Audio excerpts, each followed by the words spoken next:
Hello everyone, this is Pragya Saxena here. Welcome to Pragya Decode and today's topic is राष्ट्रीय एकता एवं सामाजिक समरसता। Paper 6 का topic है ये, है ना। आप सिलेबस में जाके देख सकते हैं अपने।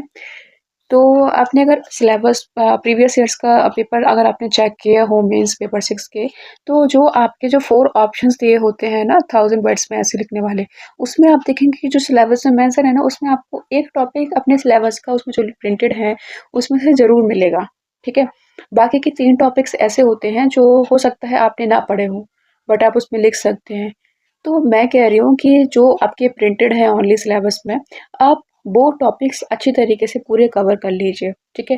क्योंकि जो आप पूरी तरीके से पढ़ के जाओगे ना, तो उसका कंटेंट आपके पास बहुत अच्छा होगा, बहुत ज़्यादा होगा, कंपैरिजन टू जो जिस पे आपने ऐसे नहीं लिखा है उसके, ठीक है। तो ऐसे मतलब जो टॉपिक्स उसमें प्रिंटेड हैं, तो मैं आपको वो सारे प्रिंट करा मतलब दे रही हूँ वीडियो पे, ओके। तो आप लोग यहाँ पे सारे टॉपिक्स अपने कवर करिए, बढ़िया से नोट्स बनाइए और अच्छी तरीके से पेपर में लिख के आइए, ठीक है।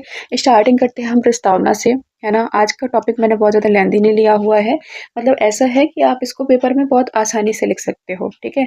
और राष्ट्रीय एकता, भाषा, सामाजिक समरसता या फिर विविधताएं, है ना, इससे रिलेटेबल टॉपिक एक ना एक आपका आएगा ही आएगा, ठीक है। तो ये टॉपिक काफ़ी ज़्यादा इंपॉर्टेंट है, तो प्लीज़ इसे याद कर लीजिएगा। विविधता में एकता भारत की पहचान है और सामाजिक समरसता उसकी प्राण शक्ति। डॉक्टर एपीजे अब्दुल कलाम का ये कहना था, ठीक है। भारत एक बहुविविधतापूर्ण देश है जहाँ भाषा, धर्म, जाति, संस्कृति और परंपराएं है, ठीक है। फिर भी हम एक राष्ट्र से जुड़े हुए हैं। अब देखो इन दोनों का मतलब क्या है। जब भी आप निबंध लिख रहे हैं तो आपको वर्डों का मीनिंग जरूर पता होना चाहिए, ताकि आप उनका अर्थ डिफाइन कर सको, उनकी परिभाषा बता सकें।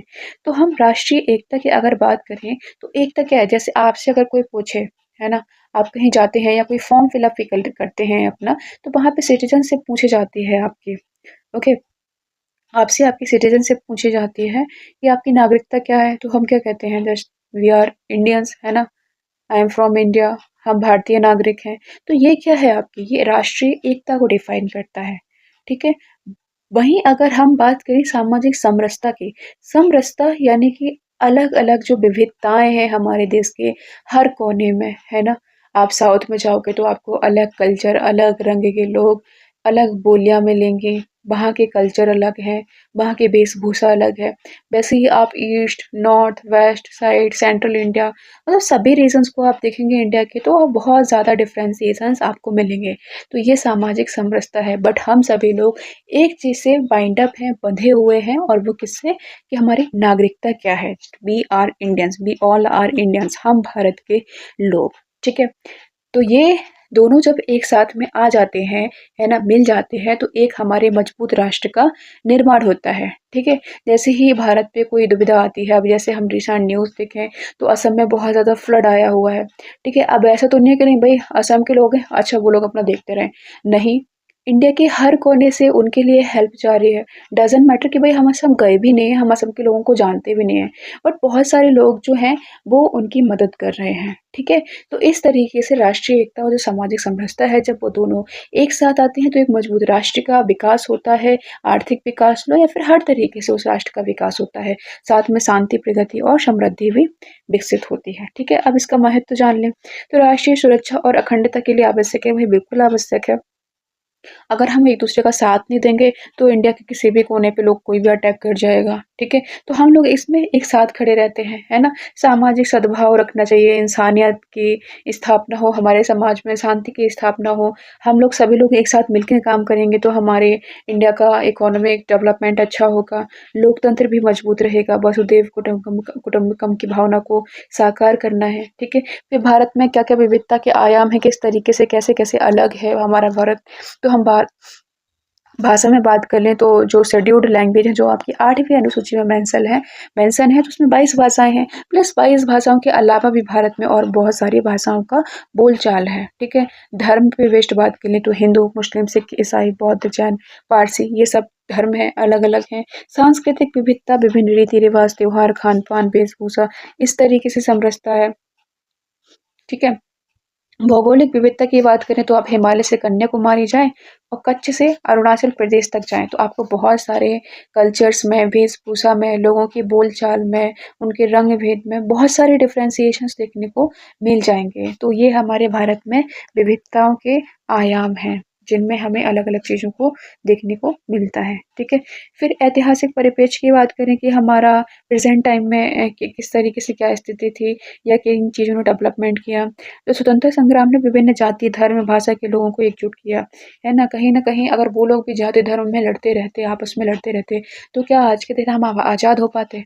नहीं ना, है ना? तो कहीं न कहीं वहाँ पे चीज़ें बाइंड अप हुई, सभी लोग एक साथ मिल के आए बिना किसी डिफरेंशिएशन की भावना को रखते हुए, इसीलिए आज हमारा भारत देश आज़ाद है।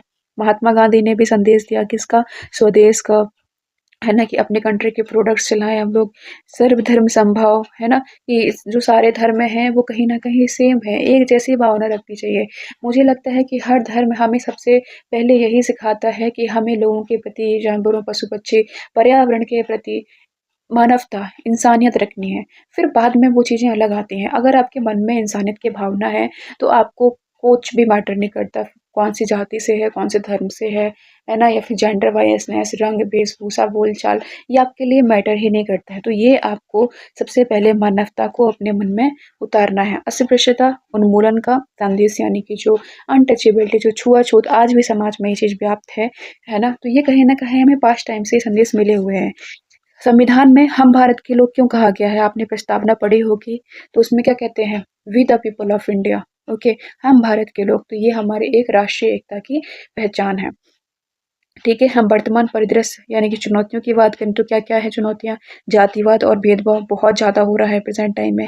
मतलब इतना ज़्यादा पढ़े-लिखे होने के बावजूद भी लोग इन सब में, इतना ज़्यादा डेवलपमेंट होने के बावजूद भी ये सोच समाज से जा ही नहीं पा रही है। सांप्रदायिकता, धार्मिक कट्टरता चल रही है, लोग अपने-अपने धर्मों का अलग ही उपयोग कर रहे हैं, पता नहीं क्या हो रहा है। क्षेत्रवाद और भाषाई विवाद, आर्थिक असमानता है, सामाजिक विषमता है, सोशल मीडिया पे अलग ही न्यूज़ फैलाई जाती हैं धर्मों को पे ध्यान पे देके, ठीक है? फिर हम लोग बात करें तो राष्ट्रीय एकता एवं सामाजिक समरसता को किस तरीके से, मतलब समाधान बोलें इसको, आप एक लाइन में लिखना चाहें, सॉरी, एक वर्ड में लिखना चाहें तो वहाँ पे समाधान भी लिख सकते हैं। तो शिक्षा का महत्व, एजुकेशन का भाई बहुत महत्व है ना? कुछ करें आप या ना करें जीवन में, लेकिन शिक्षा ज़रूर ग्रहण करें। शिक्षा मानव को एक सभ्य इंसान बनाती है, एक इंसानियत का व्यवहार सिखाती है। आर्थिक समानता, तो सभी के लिए समान अवसर और समावेशी विकास होने चाहिए। सामाजिक सुधार की बात करें तो जाति, धर्म, लिंग भेदभाव, इन सब चीज़ों का अंत होना चाहिए।